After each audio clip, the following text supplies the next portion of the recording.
नमस्कार। कार्यक्रम सुख की खोज में आप सभी दर्शकों का बहुत बहुत स्वागत है। मैं हूं डेजी। दर्शकों, इस कार्यक्रम के माध्यम से लगातार हम आपको सुख का मार्ग बताते आ रहे हैं और अब तक जिन भी दर्शकों ने हमारा ये कार्यक्रम देखा है उन्होंने एक बात तो समझ ली होगी कि सुख यदि प्राप्त करना है तो धन आवश्यक होता है, और यदि आपको धन की प्राप्ति करना है तो सिर्फ और सिर्फ कुबेर भगवान ही आपको धन की प्राप्ति दिला सकते हैं, क्योंकि धन है तो सब कुछ है, सब कुछ है तभी तो आपके जीवन में खुशियां हैं, सुख है। चलिए दर्शकों, देर ना करते हुए कार्यक्रम की शुरुआत करते हैं और इसी कड़ी को आगे बढ़ाएंगे और बताएंगे कि किस प्रकार से आप कुबेर भगवान को प्रसन्न कर अपने घर में स्थापित कर सकते हैं और अपने जीवन के तमाम दुखों को दूर कर सकते हैं। इसी कड़ी में एक बार फिर से हमारे साथ स्टूडियो में उपस्थित हैं बाबा कर्मयोगी जी महाराज। तो आइए सबसे पहले उनका स्वागत करते हैं। महाराज श्री, कार्यक्रम में बहुत बहुत स्वागत है आपका। नमस्कार। जय श्री राधे, जय श्री कुबेर। महाराज श्री, धन की बात कर रहे हैं हम लगातार, क्योंकि सभी मानते हैं, ये चाहे वो गरीब हो चाहे वो अमीर हो, सभी यही मानते हैं कि यदि धन नहीं है तो कुछ भी नहीं है, धन नहीं है तो हमारी पहचान नहीं है, धन नहीं है तो हम अपने घर में ही पराये हो जाते हैं। मैं यहाँ से आपसे जानना चाहूँगी कि एक अमीर व्यक्ति जब बहुत मेहनत करके धन कमाता है और उसके पास धन रुकता है, कभी कभार उसको बिजनेस में इतने लॉसेस हो जाते हैं कि वो बर्बाद हो जाता है, कहते हैं ना एकदम आसमान से फिर जमीन पे गिर जाता है। तो क्या इस कड़ी में भी भगवान कुबेर उनकी सहायता करेंगे? धन का जो उन्होंने संग्रह एकत्रित कर रखा है उसमें उनकी सहायता करेंगे और उसे कभी नष्ट नहीं होने देंगे? हाँ बेटिया, बहुत अच्छा आप लोगों ने प्रश्न पूछा है जी। इसका विशेष करके रहस्य जब हम लोग खोज के देखते हैं और शास्त्रों पुराणों की ओर चलते हैं तो जैसे लक्ष्मी माँ को धन की ओर इशारा किया है कि लक्ष्मी माँ भी हमें धन देती है। तो लक्ष्मी माँ के 3 रूप देखे गए हैं। मैंने वैसे प्रतिदिन बताता हूँ और सभी दर्शकों को ये मालूम भी हो गया है कि लक्ष्मी माँ वैसे धनाध्यक्ष नहीं है और विशेष करके धन की देवी नहीं, वो तो भक्ति की देवी है, श्रद्धा की देवी है। वो नारायण से मिलाने का मार्ग है, अर्थात भगवान से हमें साक्षात कराने का मार्ग है, मोक्ष का मार्ग है, शांति का मार्ग है, आनंद का मार्ग है। तो सतोगुणी रूप लक्ष्मी माँ का पहले फिर दोबारा से सुनेंगे। सतोगुणी रूप है नारायण भगवान के साथ में जब पाद सेवा करते हुए शेष सैया पर बैठे हुए उन्हें देखा जाता है, ये सतोगुणी रूप है। दूसरा उनका रूप है रजोगुणी। रजोगुणी रूप उनका गरुड़ पर बैठे हुए दर्शाया गया है, अर्थात भगवान नारायण के साथ में सृष्टि का पालन करने के लिए, अर्थात उनका भरण पोषण करने के लिए ये रजोगुणी रूप लक्ष्मी माँ का साथ में होता है। तीसरा रूप होता है उनका तमोगुणी रूप, जो उल्लू पर बैठे हुए दिखाई देते हैं। जब जब उल्लू पर बैठ करके लक्ष्मी घर में आई है या धन संपदा आई है, अर्थात अराजकता से आई है, अंधकार से आई है, अज्ञानता से आई है, या बेईमानी से आई है, या फरेब से आई है, यदि उल्लू पर बैठ करके लक्ष्मी आई अर्थात धन आया है। लक्ष्मी का मतलब केवल तो यहाँ थोड़ा धन है, ठीक है ना। जबकि लक्ष्मी हम कह देते हैं, लक्ष्मी शब्द प्रकृति का अर्थात धन का अर्थात माया का ही नाम है, अर्थात उनकी ही गौणिकता है, उनके ही नाम की गौणिकता है ये। जब उल्लू पर बैठ करके धन आता है, अर्थात उल्लू में कमाई से आता है, अंधकार में आता है, तो वो ज़्यादा दिन नहीं ठहर पाता है। वो अंधकार जीवन है, थोड़ी देर के बाद में ही चला जाता है। वो घर में स्थिर रह ही नहीं सकता है, क्योंकि वो आने का रास्ता है वो भी विपरीत है और रुकने का मार्ग कोई भी है तो कुबेर भगवान के द्वारा ही रुक सकता है। कि कुबेर भगवान को यदि हम स्थान दे देते हैं, क्योंकि वही धनाध्यक्ष हैं, धन के मालिक हैं, वो ही धन की परिपूर्णता करते हैं और परिपूर्णता जानते हैं। क्योंकि कुबेर भगवान के साथ में यह धन आता है, कुबेर भगवान की उपासना से धन आता है, कुबेर का स्थान बनाया जाता है, अर्थात स्थान दिया जाता है, भंडारा भरता है, तो वो सुरक्षा व्यवस्था के लिए बाध्य हैं, अर्थात अपने धन को सुरक्षित रखने के लिए वही बाध्य हैं। कुबेर भगवान ही तुम्हारे धन को व्यवस्थित करके अच्छी प्रकार से घर में रख सकते हैं। अन्यथा अनेक रास्ते तुमने अपनाए हैं, देवी देवताओं से मांगते रहे, परंतु उनके पास धन था ही नहीं। उन्होंने वैसे वास्तविकता तो ये उन्होंने दिया ही नहीं है।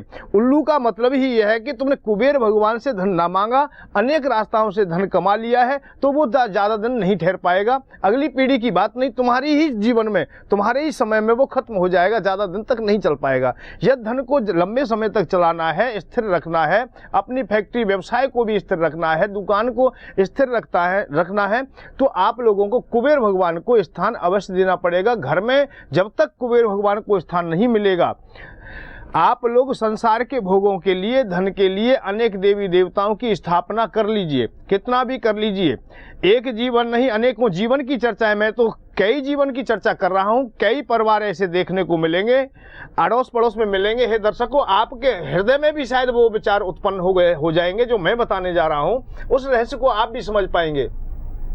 कई व्यक्तियों के जीवन में कई पीढ़ी बीतती हुई दिखाई देती हैं। बाबा लोग हमारे निर्धनता में चले गए, पिता लोग भी जा रहे हैं, आज हम लोग भी जा रहे हैं। क्यों जा रहे हैं? क्योंकि हमने कुबेर भगवान की उपासना नहीं की, उन देवी देवताओं की उपासना करते रहे जिनके पास धन नहीं था।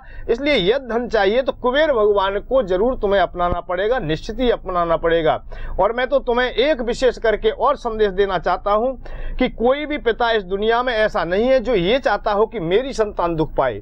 जो काम मैं ना कर सका, जो सम्मान मैं ना पा सका, जो आदर मुझे ना मिला, मेरी संतान उस आदर को प्राप्त करे, उस सम्मान को प्राप्त करे, उस धन को प्राप्त करे, ऐश्वर्य को प्राप्त करे। मैं चाहे फटेहाल रह लिया परंतु मेरी संतान अच्छी तरह रहे, इसके लिए हर पिता कामना करता है। तो आप यदि इस कार्यक्रम को सुन रहे तो इस बात पर विशेष ध्यान दें कि आने वाली पीढ़ी तुम्हारी निर्धनता में न जिए, अपमान में न जिए, अभाव में ना जिए, दुख में ना जिए, पीड़ा में ना जिए, भूख में ना जिए, निर्धनता में ना जिए। निर्धनता बहुत बुरी वस्तु है, अर्थात बहुत ही वो स्थान है कि जहां कभी भी किसी भी व्यक्ति को आदर सम्मान ना मिला, चाहे वो सत्यनिष्ठ ही क्यों ना, चाहे धार्मिक ही क्यों नहीं, चाहे सम्मान प्रिय व्यक्ति ही क्यों ना। उदाहरण दिए गए शास्त्रों के। राजा हरिश्चंद्र जबकि सत्यवादी हैं, सत्य को धारण करते हैं, सदैव भक्ति को धारण करते हैं, धर्म को धारण करते हैं, ज्ञान को भी धारण करते हैं और वैराग्य भी उनके पास में आया था। अर्थात तो उन्होंने एकाएक ही अपने धन संपदा को भी दान में कर दिया। परंतु उसके बाद में जब धन का अभाव हो गया, उनके पास ना रहा, तो अपनों ने भी उनका सम्मान नहीं किया है। जब उन पर कर्जा हो गया तो किसी से भी सहायता ली, परंतु वहां से कोई सहायता नहीं मिली। मजदूरी की, टहल की, उससे भी सहायता ना हो सकी, अर्थात कर्जा ना पड़ सका। तो उन्होंने अपनी पत्नी और बच्चों को जाकर के काशी में बेच देते हैं। जो काम नहीं करना चाहिए था, एक पिता को या पति को जो काम नहीं करना चाहिए था, वहां तक कर लिया है। मेरा कहने का इशारा यह है कि निर्धनता में कोई भी परिवार ना जिए। इसका अभाव, जो धन का तुम्हारे घर में अभाव है, उसका कारण ही विशेष करके यही है कि तुम लोग अब तक अभाव में रहे हैं। क्यों? कि कुबेर भगवान को तुम समझ ना सके, जान ना सके, पहचान ना सके। इसका कारण भी बिटिया मैं तुम्हें विस्तार से भी बताऊंगा समय समय पर। वैसे युगों के अनुसार कथाएं या पुराणों का भी विशेषण होता रहा है, शास्त्रों का होता रहा है। हर युग जैसे आया उसी अनुसार उसकी कथाएं या व्यवस्थाएं, रहने की, सहने की, खाने की, पीने की, ये सभी व्यवस्थाएं बदलती रही हैं। परंतु अब कलयुग आया है, परंतु अभी तक किसी ने यह हिम्मत नहीं की कि उस सत्य मार्ग को बता सके कि कलयुग में तो केवल मशीनी युग है या अर्थ युग है। यहाँ बगैर पैसे के अब कुछ नहीं हो सकता है। अब तो अर्थ चाहिए, सुख सुविधाएं चाहिए, कोई भी चाहिए, मान चाहिए, सम्मान चाहिए। मैं तो यहाँ तक कहता हूँ कि जो वैराग्य के स्थान है, जहाँ से वैराग्य मिलता है या जहाँ वैरागी वास करते हैं, वहाँ भी धन की प्रधानता देखी जाती है। वो आश्रम भी आज पक्की ईंटों से बने हुए हैं, अच्छे अच्छे फर्श या कमरे लगते हैं, वहाँ भी अच्छे अच्छे सुविधाएं होती हैं, पंखे भी होते हैं, वहाँ सब कुछ होता है। क्यों? क्योंकि वहाँ अर्थ की आवश्यकता है उनके पास में भी पहुंच गई है कि वो भी अब अर्थ पर निर्भर हो गए हैं। आज धर्म भी अर्थ पर ही निर्भर है। धर्म तब चलेगा जब तुम्हारे पास अर्थ होगा। अर्थ का अभाव यदि हुआ तो ना तो धर्म चल सकेगा, ना तुम्हें शांति मिल सकेगी, ना मोक्ष मिल सकेगा, ना कोई मार्ग देख सकेंगे। मैं तुम्हें उस ओर लेकर चलूंगा, इसी अर्थ लोभ से, अर्थात लोभ मार्ग से ही तुम्हें योग तक पहुंचाने का मैं प्रयत्न करूंगा। आप लोग धीमे धीमे समझ जाएंगे कि वास्तविकता में कि अर्थ से तुम लोभ और लोभ से मोक्ष तक पहुंच जाएंगे। अर्थ की गणनाएं हम लोग करते, संतों ने छुपाया है, उस गणना को छुपाया, उस रहस्य को छुपाया है। हम लोगों को वैराग्य या त्याग की चर्चाएं तो हमने सुन ली हैं, अर्थात बताते रहे, परंतु किसी ने भी ये चर्चाएं नहीं बताई हैं कि अर्थ की प्रधानता विशेष करके क्या। रामायण में भी एक बात आई है, धन वही श्रेष्ठ है जो प्रथम गति में लग जाए। प्रथम गति का मतलब है बिटिया कि दान में लग जाए। दान में तब लगेगा जब अर्थ हमारे पास होगा। धन चाहने वाले ध्यान दें कि श्री कुबेर भगवान के अलावा तुम्हें धन देने के लिए और कोई देवता भगवान ने नियुक्त नहीं किया है। श्री कुबेर भगवान ही धनाध्यक्ष हैं, अर्थात धन के मालिक हैं। यदि आपको धन चाहिए तो श्री कुबेर भगवान की फोटो एवं यंत्र निःशुल्क प्राप्त करें। देना है तुम्हें केवल 1.25 किलो शुद्ध देसी घी और 1.25 किलो हवन सामग्री।